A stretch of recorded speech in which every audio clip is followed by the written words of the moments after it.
नमस्कार, आप देख रहे हैं अपना उत्तर प्रदेश और आपके साथ मैं हूं प्रियंका तिवारी। खबरों को विस्तार से जानेंगे। गोरखपुर से खबर है, जहां आपको बता दें कि यहां पर सीएम योगी आदित्यनाथ ने गोरखपुर वासियों को 4 बड़ी सौगातें दी हैं। इस दौरान सीएम योगी ने कहा कि देश में यूपी की छवि बदली है। यूपी बीमारू राज्यों से हटकर अब विकसित राज्य की तरफ होते हुए नंबर 1 अर्थव्यवस्था की तरफ तेजी से बढ़ रहा है। हम सब जानते हैं प्रबुद्ध जनों की बड़ी भूमिका होती है आम समाज को जागरूक करने में, और मैं इस बात को मानता हूं कि आज उत्तर प्रदेश और गोरखपुर विकास के और सुशासन के जिस नित नए प्रतिमान को स्थापित कर रहा है, उसमें प्रबुद्ध जनों के द्वारा जन जागरण अभियान के साथ जुड़ने में जो भूमिका का निर्वहन किया गया, एक सकारात्मक भावना के साथ इस ऊर्जा का संचार किया गया, आज उसका परिणाम है कि देश के अंदर उत्तर प्रदेश की छवि बदली है। उत्तर प्रदेश देश के अंदर बीमारू राज्य से हटकर के एक विकसित राज्य की श्रेणी की ओर अग्रसर होकर के देश की नंबर 1 अर्थव्यवस्था की ओर तेजी के साथ आगे बढ़ रहा है। भाइयों बहनों, अगर हमारा प्रदेश देश की अर्थव्यवस्था में योगदान देकर के उसके ग्रोथ इंजन के लिए अपने आप को तैयार करता है, तो मान करके चलिए कि आने वाले समय में हमारे नौजवानों को अपनी नौकरी और रोजगार के लिए किसी दूसरे देश में या दूसरे प्रदेश में नहीं जाना पड़ेगा, बल्कि दूसरे देश और दूसरे प्रदेश के नागरिकों को नौकरी और रोजगार के लिए उत्तर प्रदेश में आना पड़ेगा। और इस शुभ अभियान को अपने हाथों में लेने के लिए मैं उत्तर प्रदेश और गोरखपुर के सभी प्रबुद्ध जनों का हृदय से धन्यवाद ज्ञापित करता हूं। बहनों, वाह, सम्मानित मंच, माननीय सांसदगण, समय कम बा, हमके बहुत कम समय मिलल बा। सबके एक संघे प्रणाम, माननीय विधायकगण के प्रणाम, जितने मंचासीन हैं हमारे क्षेत्रीय अध्यक्ष डॉक्टर साहब के प्रणाम, धर्मेंद्र जी के, और जितने योद्धा आए हैं और जितने प्रेम करे वाला आयल बाड़न पूज्य महाराज जी के, पांचों विधानसभा से, अगल बगल के जिला से, जहां जहां से सब लोग एकदम चला हो चला हो चला हो, प्रभु जन का समा चला चला जाई हो, प्रभु जन का सम्मेलन बा, महाराज जी से भेंट हुई, चला चला चला, तो देखे सब चला देना भैया। हाँ तड़ा ना भाई, जाम बापुल, हर हर महादेव। देखा हो, निकाय का चुनाव बा, हम काल बिहार में रहे, उपचुनाव रहे, कुटनी एगो जगह रहे मुजफ्फरपुर में, ठीक बा। तो हम वहां का समस्या और वहां का माहौल देखे, वहां के लोग कुल भागत ताड़न, हत्या रोज हो रही है, वहां गोली रोज चल रही है, भाजपा को जहां धोखा मिला वहां पर, और वहां पर पूरा हत्या और एक जंगल राज शुरू हो गया। अब वहीं आ जाइए उत्तर प्रदेश में,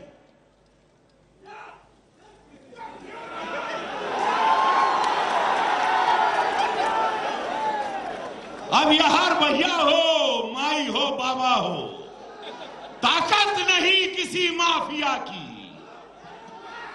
ताकत नहीं केहू भू माफिया की। सफाई बढ़िया से, बगल में रामगढ़ झील बा हो, इतना सफाई कहां मिली। ढेर कूड़ा हो जाला तो बाबा का बुलडोजर चलाला,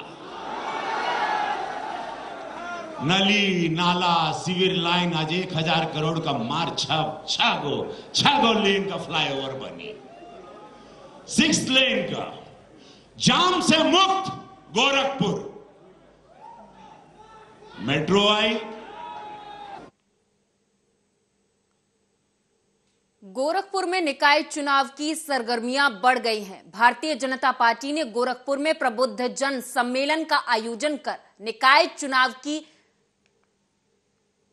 जान फूंकने के लिए उसके लिए शंखनाद कर दिया है। वहीं बीजेपी के संभावित प्रत्याशियों ने भी अपनी पूरी ताकत लगा दी है।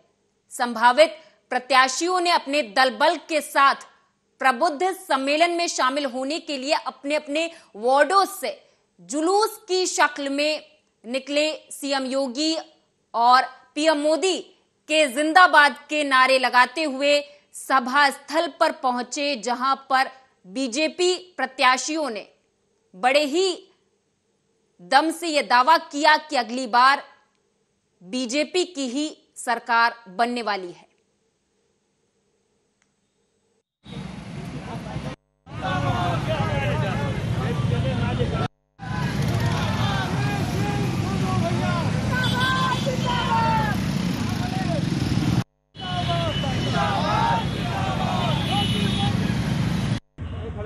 आज माननीय मुख्यमंत्री जी का निकाय चुनाव के संबंध में एक प्रबुद्ध सम्मेलन चंपादेवी पार्क में शुरुआत हो रहा है, जिसमें हमारे सोनू भाई उर्फ अजीत सिंह सभासद के प्रत्याशी हैं शिवपुर शाहबाजगंज से, हमारे सुजीत भाई हैं पूर्व सभासद रहे हैं इस वार्ड से, अनिल सिंह जी हैं, इन सब का समर्थन उनको प्राप्त है और भारी भीड़ के साथ शिवपुर शाहबाजगंज की जनता प्रबुद्ध सम्मेलन के लिए यहाँ से निकल रही है और सारे लोग उसमें शामिल होकर सहभाग प्राप्त करें।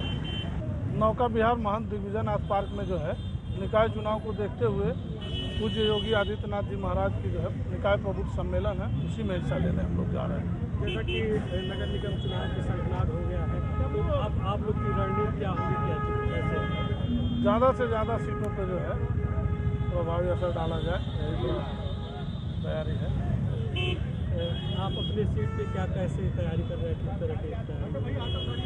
मैं वार्ड नंबर 35 से पार्षद पद का प्रत्याशी हूँ और हमारे वर्तमान पार्षद और पूर्व पार्षद दोनों बड़े भैया लोगों का मुझे आशीर्वाद प्राप्त है और मैं इन्हीं लोगों। औरैया से खबर है, बता दें कि औरैया में पुलिस अधीक्षक के निर्देश पर जनपद में अपराध और अपराधियों के खिलाफ अभियान लगातार जारी है। इस दौरान विधुना पुलिस को बड़ी सफलता हासिल हुई है। दरअसल ग्राम रूरू कला में अपने ही पति की हत्या की घटना में वांछित चल रही उसकी पत्नी और प्रेमी को पुलिस ने 24 घंटों के अंदर गिरफ्तार कर लिया है।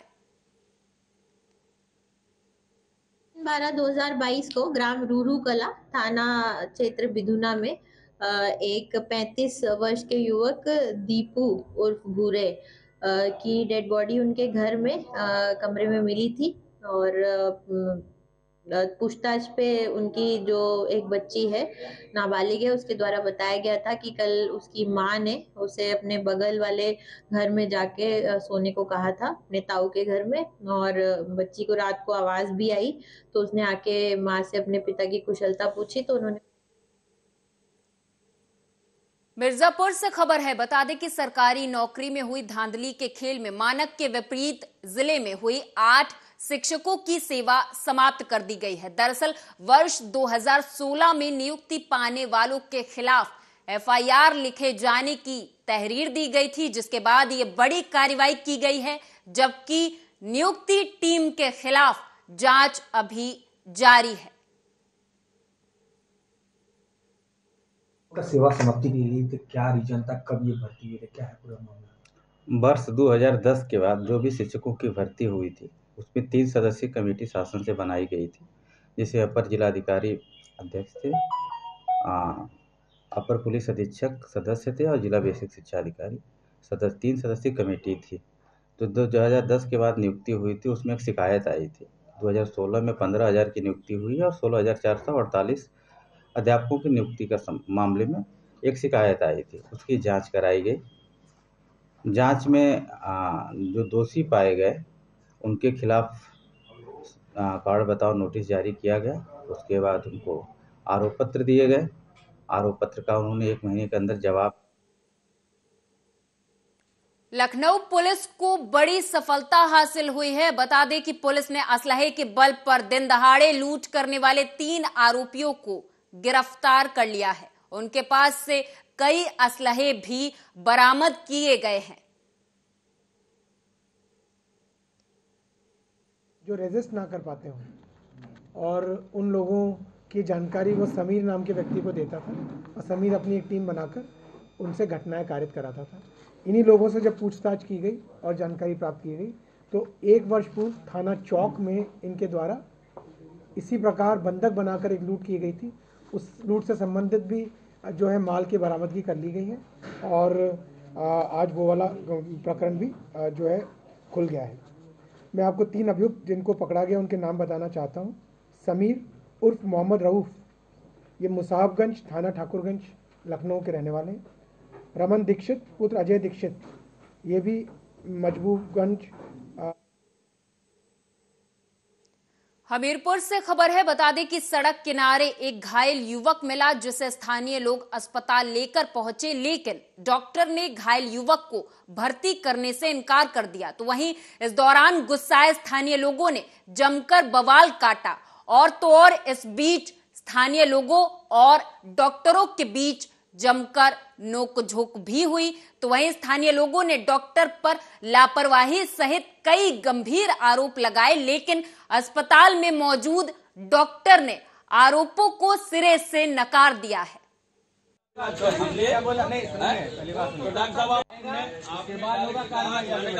नहीं है, समाज में पड़ा था, उठा के ले आए, इलाज कर दीजिए साहब। आपने कहा कि इलाज नहीं होगा, बाहर फेंकिए। ये बात आपने कहा।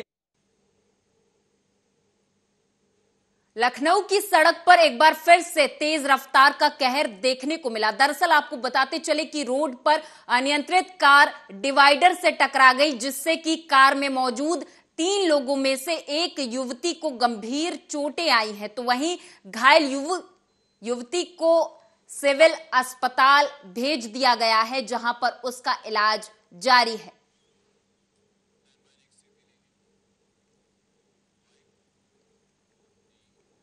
अगली खबर हमीरपुर जनपद से है, जहां पर राजनगर के स्वामी ब्रह्मानंद स्नातकोत्तर महाविद्यालय में 4 दिसंबर को परम पूज्य त्यागमूर्ति स्वामी ब्रह्मानंद महाराज का 128वां जन्मोत्सव बड़े ही धूमधाम से मनाया गया।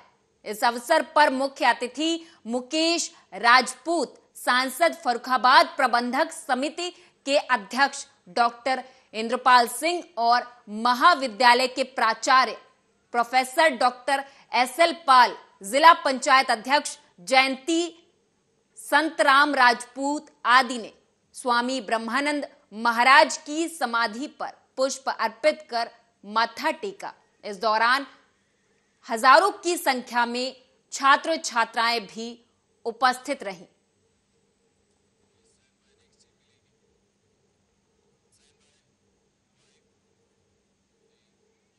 फतेहपुर में प्रयागराज से कानपुर की ओर जा रही कोयला लेकर मालगाड़ी की बोगी में जब धुआं निकलता देखा स्थानीय लोगों ने तो हड़कंप मच गया, जिसे देखते हुए रसूलाबाद रेलवे स्टेशन पर रेलवे कर्मियों ने मालगाड़ी के लोको पायलट को सूचना दी।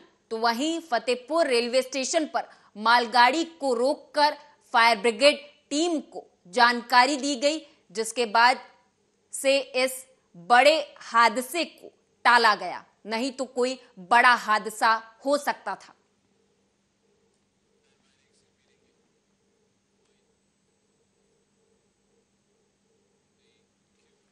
बुलंदशहर के थाना खुर्जा देहात क्षेत्र के गांव अगौरा में अनियंत्रित होकर गन्ने का ट्रॉला पलट गया, जिससे कि काफी देर तक लंबा जाम लगा रहा।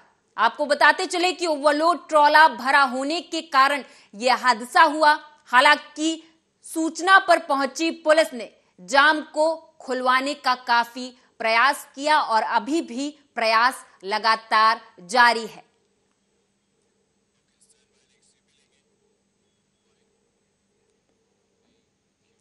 बुलंदशहर से खबर है, बता दें कि अज्ञात वाहन ने बाइक सवार वृद्ध को रौंद दिया है, जिससे कि उसकी मौके पर ही दर्दनाक मौत हो गई है। तो वहीं मौके पर पहुंची पुलिस ने हालांकि शव को कब्जे में लेकर पोस्टमार्टम के लिए भेज दिया है और आगे की कार्रवाई में जुट गई है।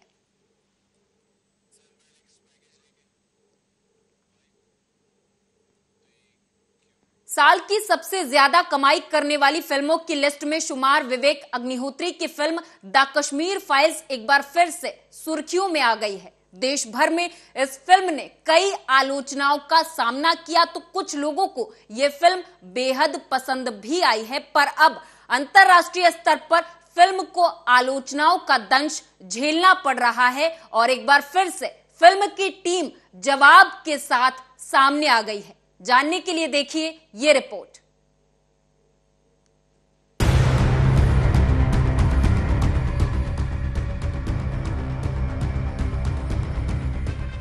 कश्मीर के पंडितों पर बनी फिल्म द कश्मीर फाइल्स एक बार फिर अपने विषय और दर्शाए गए चित्रों को लेकर विवाद में आ गई है।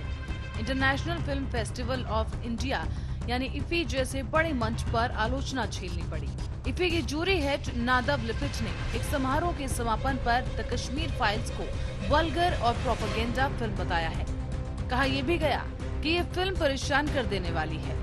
Qualities and defaults and evoked vivid discussions. We were, all of us, disturbed and shocked by the 15th film, by the movie Kashmir Files, that felt to us like a propaganda vulgar movie, inappropriate for an artistic competitive section of such a prestigious film festival. I feel totally comfortable to share openly these feelings here with you on stage, since the spirit that we felt in the festival can surely accept also a critical discussion, which is essential for art and for life. Thanks a lot. 15वीं film Kashmir files को देख हम सभी विचलित और हैरान थे। ये एक प्रोपेगेंडा और भद्दी फिल्म जैसी लगी, जो कि इस तरह के प्रतिष्ठित फिल्म फेस्टिवल के कलात्मक कंपटीशन के अयोग्य थी। इस मंच से खुलकर अपनी भावनाएं साझा करते हुए मैं पूरी तरह खुद को सहज पा रहा हूँ, क्योंकि इस फेस्टिवल की आत्मा गंभीर बहस को निश्चित रूप से स्वीकार कर सकती है, जो कि कला और जिंदगी के लिए जरूरी है। इफी के जूरी हेड के इस बयान पर एक्टर अनुपम खेर और फिल्म मेकर अशोक पंडित ने कड़ा विरोध जताया है। तो आज मैं विश्व के सारे बुद्धिजीवियों को, इन अर्बन एक्सेल्स को चैलेंज करता हूं, इन महान फिल्म मेकर जो इजराइल से आए उनको भी चैलेंज करता हूं कि कश्मीर फाइल्स का एक शॉर्ट, एक डायलॉग, इवेंट को अगर प्रूव कर दे कि ये पूरी तरह से सत्य नहीं है, तो मैं फिल्में बनाना छोड़ दूंगा। दोस्तों, ये लोग हैं कौन जो हमेशा भारत के अगेंस्ट खड़े होते हैं? ये वही लोगों ने जिन्होंने मोपला का सत्य किसी के सामने नहीं आने दिया, जिन्हें डायरेक्ट एक्शन डे जहां लाखों हिंदू मारे गए थे उनका सत्य सामने आने नहीं दिया, कश्मीर का सत्य सामने आने नहीं दिया। और फिर शुरू हुआ ट्विटर पर संग्राम। फिल्म के समर्थक और फिल्म से जुड़े तमाम सितारे एक बयान पर आपत्ति जताने लगे। दरअसल गोवा में आयोजित किए गए 53वें international film festival of India का सोमवार को अंतिम दिन था। क्लोजिंग सेरेमनी के दौरान जूरी हेड और इजरायली फिल्म मेकर नादव लिपिट ने द कश्मीर फाइल्स पर बात करते हुए फिल्म की कड़ी आलोचना कर दी। गौरतलब है कि नादव ने जब ये बात कही तो उस दौरान सूचना और प्रसारण मंत्री अनुराग ठाकुर समेत कई बड़े नेता समारोह में मौजूद थे। नादव लिपिट का द कश्मीर फाइल्स को दिया गया ये बयान देखते ही देखते सोशल मीडिया पर वायरल हो गया। जूरी हेड के इस बयान की कई लोगों ने निंदा की है। फिल्म मेकर अशोक पंडित ने भी लिपिट के इस बयान पर आपत्ति जताई और ट्वीट करते हुए कहा, द कश्मीर फाइल्स को लेकर नादव लिपिट द्वारा इस्तेमाल की गई भाषा पर मैं कड़ी आपत्ति जताता हूँ। 3 लाख कश्मीरी हिंदुओं के नरसंहार को दिखाना अश्लील नहीं कहा जा सकता। मैं एक फिल्म मेकर हूँ और कश्मीरी पंडित होने के नाते इस भद्दे बयान की निंदा करता हूँ। लिपिट के इस बयान को लेकर मचे विवाद पर द कश्मीर फाइल्स के एक्टर अनुपम खेर ने भी प्रतिक्रिया रखी और ट्विटर पर फिल्म के कुछ फोटो शेयर करते हुए लिखा कि झूठ का कद कितना भी ऊंचा क्यों ना हो, सत्य के मुकाबले हमेशा छोटा होता है। मैं यही कहूँगा कि ये हमारे गणपति जी, सिद्धि विनायक के भगवान उनको अकल दे और सद्बुद्धि दे, ताकि वो इस तरह लोगों के, हजारों लाखों लोगों की जो ट्रेजेडी है उसको मंच पर से इस्तेमाल करके अपना एक ध्येय पूरा ना करें। अनुपम खेर के बाद द कश्मीर फाइल्स के निर्देशक विवेक अग्निहोत्री ने भी इफी के जूरी हेड नादव लिपिट के बयान पर रिएक्ट करते हुए तंज कसा। सच सबसे खतरनाक चीज है, ये लोगों को झूठ बोलने पर मजबूर कर देती है। इजरायली फिल्म मेकर नादव लिपिट के द कश्मीर फाइल्स को अश्लील और प्रोपेगेंडा वाली फिल्म बताने वाले बयान पर इजराइल ने अपनी गलती मान ली है। इसे लेकर इजराइल के राजदूत नावर गिलोन ने भारत से माफी मांगी। उन्होंने लिपिट के बयान पर खेद जताते हुए कहा कि उन्हें लिपिट के बयान पर शर्म आती है। इस विवाद की आग इतनी ज्यादा भड़की कि इजरायली राजदूत ने कश्मीर फाइल्स की आलोचना के बाद लिपिट को एक खुला पत्र लिख दिया और सरेआम उनकी लताड़ लगा दी। उन्होंने लिखा कि आपको शर्म आनी चाहिए। भारत और इजराइल के मौजूदा रिश्ते का मान याद दिलाया। पत्र में इस बात पर जोर दिया गया कि कैसे भारत और इजराइल के बीच दोस्ती बहुत मजबूत है। नादव लिपिट के बयान से कोई नुकसान नहीं होगा। हमें इस बयान पर शर्म आती है और हम अपने मेजबानों से इसके लिए माफी मांगना चाहते हैं। इजराइल में आप जो नापसंद करते हैं उसकी आलोचना करने के लिए स्वतंत्र हैं, लेकिन दूसरे देशों पर बयान देने की जरूरत नहीं। तो मैं इसके बाद अपने बयान को लेकर हो रहे विवाद के बीच अब इजरायली फिल्म मेकर ने भी माफी मांग ली है। नादव ने कहा कि मैं किसी का अपमान नहीं करना चाहता था। मेरा उद्देश्य कभी भी पीड़ित लोगों या उनके रिश्तेदारों का अपमान करना नहीं था। मैं पूरी तरह से माफी मांगता हूँ। उन्होंने ये भी कहा कि उन्होंने पूरी जूरी की ओर से बात की थी। नादव ने ये भी कहा कि उनका कमेंट सिर्फ उनका ही नहीं बल्कि उनके साथी जूरिस्ट के विचारों का भी रिप्रेजेंटेटिव था। Special report Arya news.